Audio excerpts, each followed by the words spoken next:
I'm Chef Staci from Hy-vee, and we're going to read a book today called One is a Feast for a Mouse. It's a Thanksgiving book. After Thanksgiving dinner, Mouse crept out of his hidey hole and looked around. The house was quiet. Dad snoozed in his chair with his book. Mom dozed in front of the TV. Outside, the kids played football in the crisp yellow leaves. Cat curled up by the fire. He yawned and stretched his stripy tail. Then he closed his greeny eyes and went to sleep.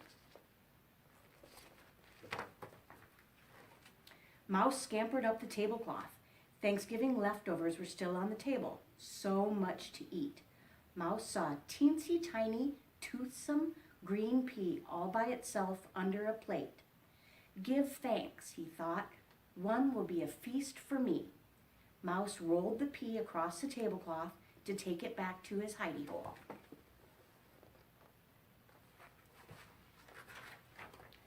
But his eyes were bigger than his stomach.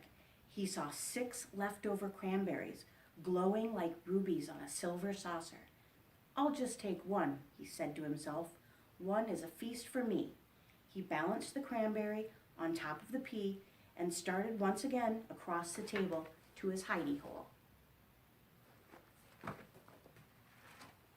Just then he saw 3 olives, black and shiny in a dish.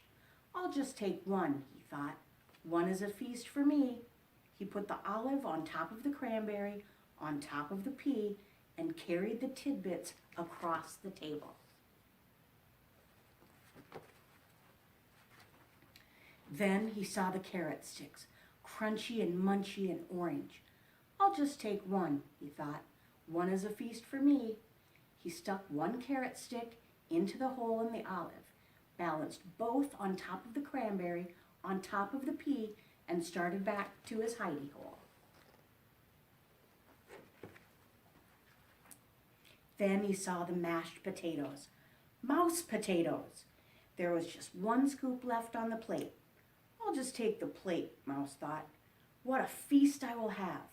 He balanced the plate of potatoes on top of the carrot stick, in the hole in the olive, on top of the cranberry, on top of the pea. Mouse started off across the table. Then he saw the gravy, brown and luscious in the silver gravy boat.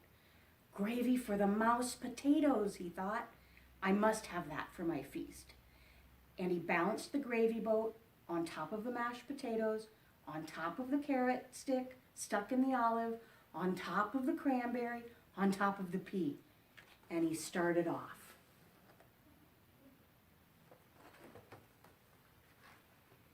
But then he spotted the pumpkin pie. One slice of pie, brown and dimpled, with a collar of fluffy cream. So he balanced the pie on top of the gravy boat, on top of the mashed potatoes, on top of the carrot stick stuck in the hole in the olive, on top of the cranberry, on top of the pea, and he started off across the table.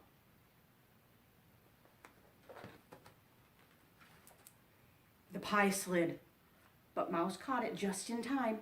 Mouse bobbed and bobbled across the tablecloth on his way to the hidey hole for his Thanksgiving feast. He didn't see Cat creeping closer and closer.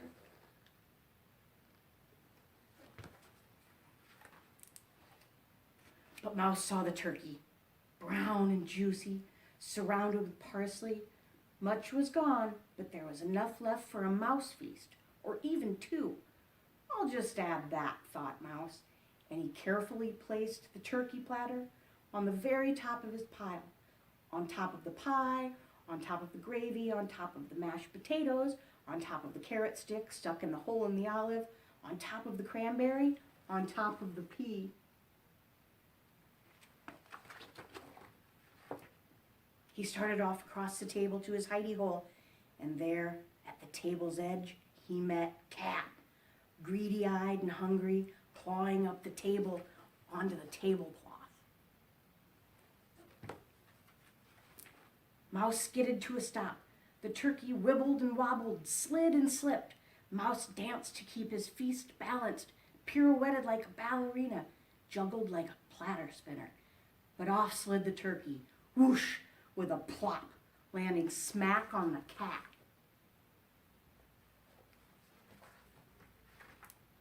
Down crashed the pumpkin pie and the boat with the gravy. Down crashed the mashed potatoes with a clatter that woke Mom. Down fell the carrot stick, still impaled in the olive. Down went the cranberry, which rolled, leaving a red track across the tablecloth. Down went the pea, all catterwampus off the table, rolling onto the floor. Off scampered Mouse, quick as a bandit, back to his hidey hole ahead of Cat.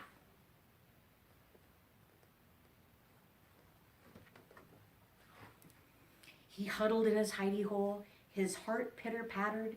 He peered out. Down came the broom on the stripy green-eyed cat. "Bad kitty!" shouted Mom. "Outside!" And she swept the cat out the door. Mouse looked around, whiskers trembling with fright. No Thanksgiving feast for me, he thought. Just then he spotted, glowing in the corner,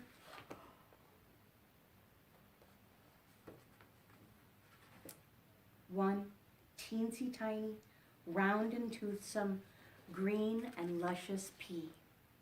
Give thanks. One is a feast for me.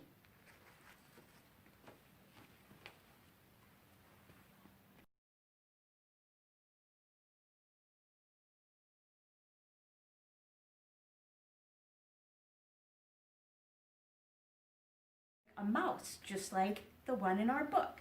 We're going to make one out of a strawberry. So I'm going to take a nice big red juicy strawberry and cut the top of it off. And then I'm going to cut it in half. Just like that. Then I'm going to make a couple of slits here. A couple of little holes. And then I'm going to take some sliced almonds, put them just like that, little holes we made. And I'm going to take a couple of little tiny chocolate chips and put them here for his eyes.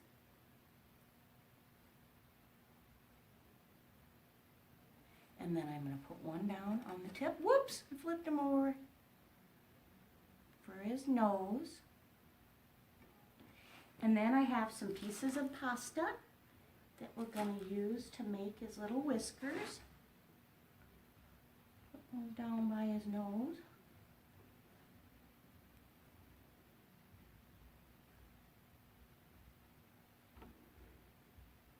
Those just poke right into the strawberry, pretty easy.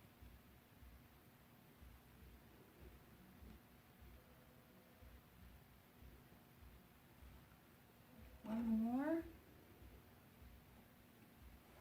And then we're going to take a licorice. And we're going to pull one of the licorices off of it.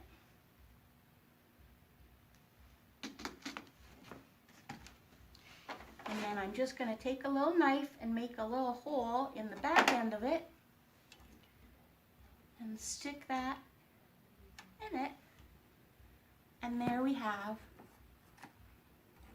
a little mouse out of a strawberry. All right. Thank you. Thank you.